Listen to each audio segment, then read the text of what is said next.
We're going to do an innocent-looking integral of 1 over x cubed minus 1 dx. And after using partial fraction decomposition, we see that this is equal to 1/3, the integral of 1/3 over x minus 1 factor dx plus the integral of negative 1/3 times x minus 2/3 over the irreducible factor x squared plus x plus 1 dx. For this part, the first term, we let u equal the denominator x minus 1, and that implies that du is equal to dx. So it takes a simple u substitution to see that that's equal to factor out the 1/3 times the natural log of the absolute value of x minus 1. So that one's done. But for the other one, let's pull out a factor of negative 1/3, and it leaves the integral of x plus 2 in the numerator over x squared plus x plus 1 dx.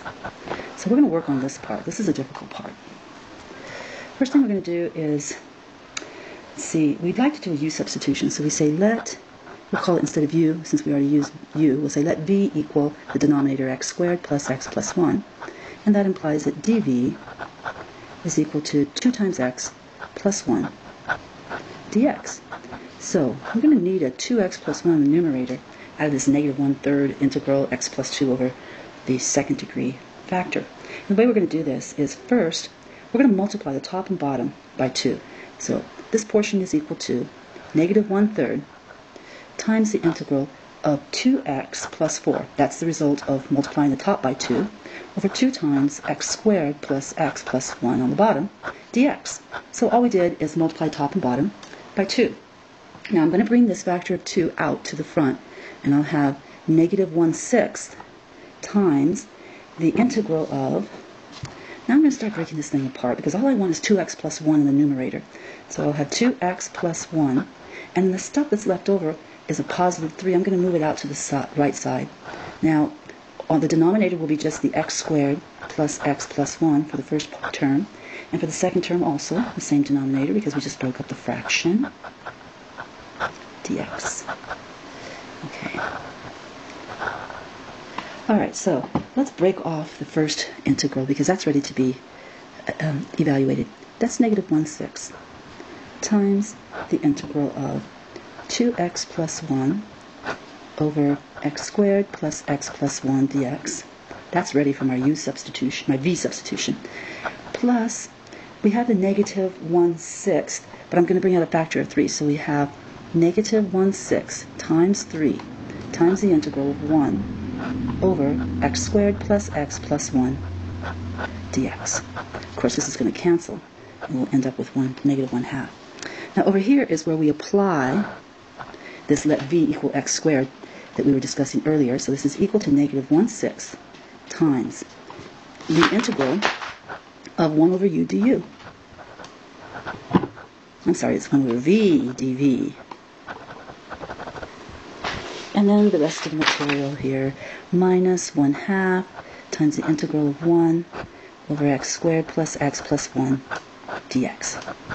Alright, so this portion is negative 1/6 times the natural log of the absolute value of v, but v is 2x plus 1. V is the denominator, x squared plus x plus 1. Okay, so that one's evaluated.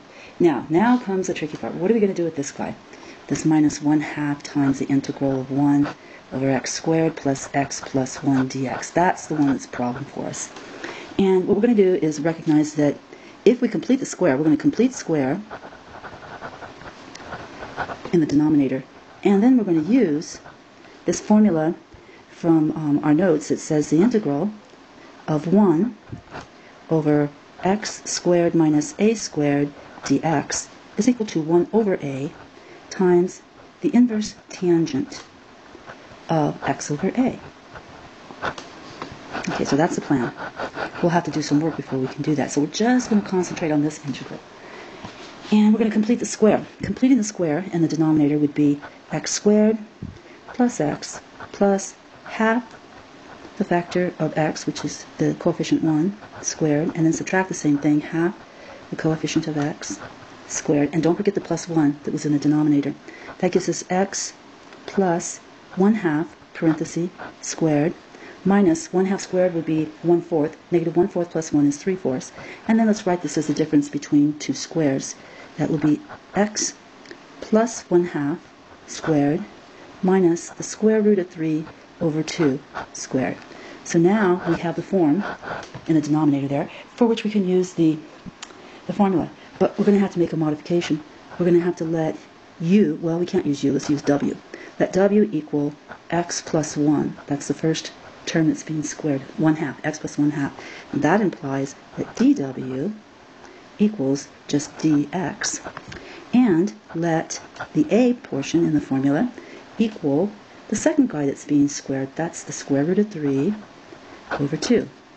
Okay, so those are the substitutions we're going to have to make to prepare this guy. So this is equal to, let's see, negative 1/2, and then I'll have to get, let's see, the integral of, well, we completed the square in the denominator, and that gave us x plus 1/2 squared minus the square root of 3 over 2 squared, the dx outside, and the 1. So let's apply this formula here, and we'll get negative 1/2 times, okay, 1 over a. A is the square root of 3 over 2. So 1 over a is 2 over the square root of 3. And then the formula says times tan inverse of x over a. But it will be for us w over a. So it will be x plus 1/2 over the square root of 3 over 2. And then when we simplify that, we're going to cancel the 2's. We're going to get negative 1 over the square root of 3 times tan inverse. Bring the 2 upstairs and distribute it. 2x plus 1 over the square root of 3. So that means that our final answer will be way down here. What does it look like? Bring it all together. And we have equals 1/3, natural log, absolute value, x minus 1, minus 1/6, natural log. We don't need the absolute value for x squared plus x plus 1. It's going to be non-negative. And then minus 1 over the square root of 3 times tan inverse of, I'll pull out the factor of 1 over the square root of 3 times parenthesis in the numerator, 2x plus 1, close parenthesis, and then plus our constant of integration, k, c, whatever you want to call it. And we're finished.